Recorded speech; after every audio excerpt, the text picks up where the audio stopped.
What's going on, everybody? It's me back again for another video, and we are here for Wednesday's reading. We're just kind of moving through the week, channeling some of the different energies, picking up some interesting vibes. We got some cool things going on for Monday's reading. We are here for another reading. Actually, for this one, I already kind of pre-shuffled. I didn't really mean to do this. I was trying to make sure that it was like really well shuffled going into this reading, and then the last step was for me to divide it into 3 piles.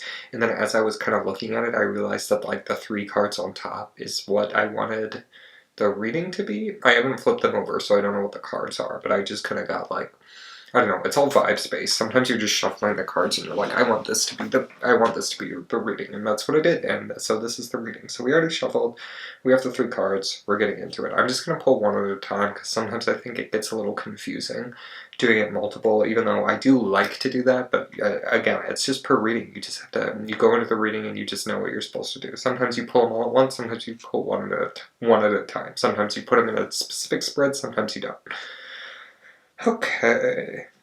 Alright, so the first card we have is the Four of Pentacles. So the big thing, a lot of people have to do, associate this card with kind of like stability. It's kind of hoarding. Not really, I mean, it's not really hoarding, but it's just being cautious about what you have. It's, yeah, it just has to do in the way you're keeping track of your finances. So I think that's something to note. But the thing that I personally am getting from this card in the context of this reading is that maybe you're a little bit shaken about things that have happened in the past. So you're definitely getting that kind of anxiety. I'm really noticing the concern on this guy's face.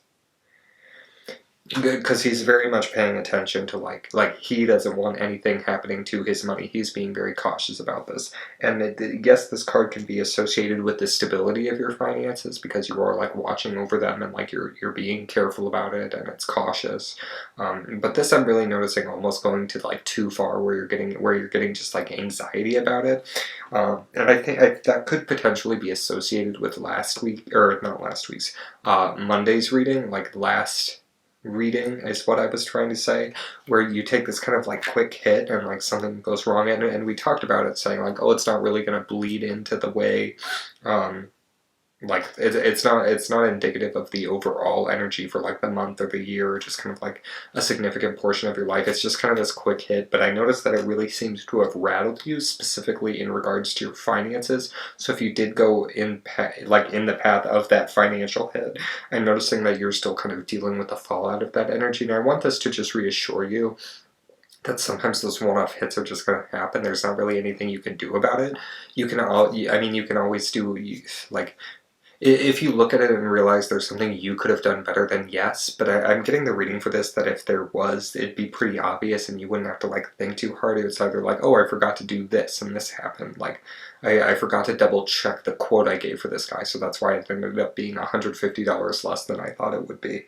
But again, it really didn't seem like it was this make or break situation, but something about it is really just rattle your confidence, and I want to just assure you that like, things are going to be fine, they're going to work out. This isn't like indicative of some like greater falling. Like this isn't like the last Jenga block that's been pulled out now, like the tower's crumbling around you. So yeah. But that's fine. It's fine to put yourself in that situation. It never hurts if you are anxious. Like maybe do take another look at your finances. It never hurts to be literate in terms of where your money's going and just like how the money works in general. But you don't need to be like refreshing it every single day and like checking it. Like do it like once a week, you know, or like check all your like longer term portfolios like once a month. You like. Checking your wallet 3 times a day isn't going to change how much cash is in it. If anything, it's making you more likely to lose something because you're constantly messing with it. But yeah. Alright, next card. Ooh, okay. Whoa. As I look at it and then like throw it. Wait, I'm trying to maneuver it so you guys can see it. Alright, we have the Empress. What does the Empress have to say? I'm really getting this very calming. I know a lot of people have this like mothering, nurturing sense of the Empress, and there definitely is this there definitely is this facet of her that's like a leader. It's not like she's just like, she's not the mother, she's the empress. And I think there is this feminine quality to the way in which she leads. It's very nurturing. She wants to lead her people with this like really strong compassion. She wants to nurture them into making the right choices for themselves. But I'm getting this very calming energy just kind of like radiating out of her. She is this she's nurturing, she's leading you, she's nurturing, and for this I'm specifically getting this like assurance that nothing bad is going to happen. So I think that's just kind of like the doubling down of the last message, where it's like nothing bad's like, maybe something bad did happen, but you don't need to freak out about it. And this is just kind of like a call from that card to be like, hey, it's fine, like take care of yourself, do something emotional. I'm getting the sense that this could have to do, because again, I'm not getting that this is a rational response. You don't really have a reason to be totally freaked out about this, but something about it does have you rattled. So I'm getting the sense that you need to look at like your emotions, like maybe do something to take care of your mental health as opposed to just like your finances. Because like I said, you can only like double check your finances so many times. It's not going to make a difference. So maybe do something emotionally, like take some time off your phone. I don't know, or like not. It doesn't necessarily have to be time off your phone. You can be like doing something, but don't be like doom scrolling. You know, like if you're gonna watch a YouTube video, like commit to the YouTube video. Don't also be like doing your phone, or if you're gonna watch a movie. Don't be like texting three people while you're watching it. Like take some time. I've noticed that can be really nurturing for me when I'm feeling overwhelmed. I'll like put on a movie and like leave my phone on like the end table, like where I can't really reach it. So yeah, and like get a nice snack and just kind of like chill and eat and watch a movie. Like that's what I'm getting. You just take care of yourself. If you're stressed out, if you're too stressed out, it's just not gonna lead to anything good. You really need to make sure you're making that time for yourself. So yeah. All right, last card. This reading is kind of flying by, but I don't know. They come at different speeds, you know? Ooh, okay. Here we go. Here we go. The High Priestess, babes. Ooh, what does she have to say? It's interesting. These are two of the.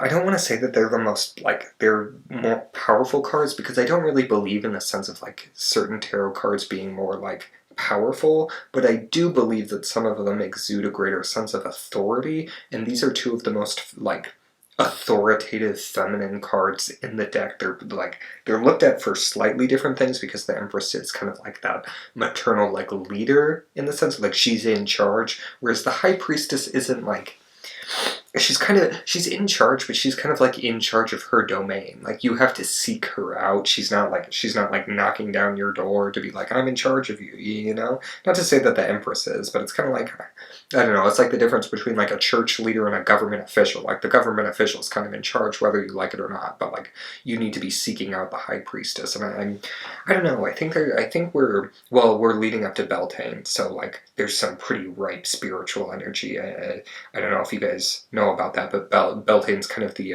it's the opposite on like the Wheel of the Year. I have a lot of thoughts on the Wheel of the Year, because it is this kind of constructed thing. It's not like it's it is like Wiccan, but it's not like these holidays weren't like pulled from thin air for the purpose of Wiccan. They were kind of like cobbled together. And not all Wiccans celebrate them. I'm not a Wiccan. I just listen to what Wiccans say, and that's what they've said about it. Sorry, this is a tangent, but Beltane is it's kind of the opposite of the Wheel of the Year, like the opposite time of year from Samhain or Halloween, where like the veil thins. So this is the other night of the year where the veil thins. So if you're getting some kind of wacky energy, I think that could have something to do with it. So yeah. But yeah, the High Priestess. Listen to the spirits. Like listen to the guides. If you're the kind of person who likes to like indulge in the spiritual, this is the time of the year to do it. I love this time of year as much as I love Samhain. I love this time of year because I get that same. I hadn't really thought about it, but like once I heard about people being like, oh yeah, Beltane's the other night of the year with like the thinning of the veil, I really noticed just how like spiritual this time of year feels to me specifically.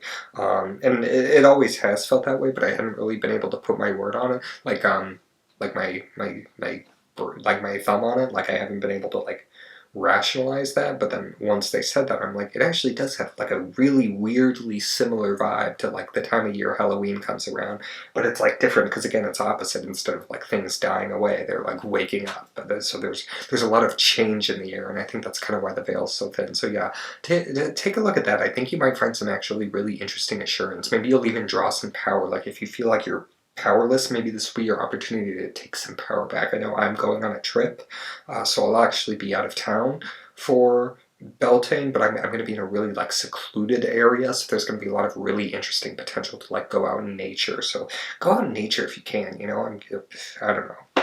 I'm getting this. I'm getting the sense to call you, like tell you to go to water, like water is calling you. Like I think that could be necessary, but again, that could also just be me because like water's like I'm always being called to the water. Like yes, like if I can do some kind of ritual by like a lakeside or the ocean or like a river or even just like a creek, like I'm in love with it. So like I don't know, maybe go to the water. Take with that what you will, but I do think there's some really interesting spiritual power to be found here. So yeah, that's it for this reading. Yeah, good luck. I really wanna like send out my like sympathies to to you because I know how like frustrating that can be to feel like rattled in this way. Like something just happens and you're like, oh dang it, like is this like you're like a tire randomly popped on your car and like you hadn't had to deal with car issues for years, so now all of a sudden you're just like shaking because you're like, oh, what's going to go wrong with my car next? Am I going to have to pay $7,000 to get it like fixed or replaced? And it's just so frustrating. So I really want to send out my empathy for you.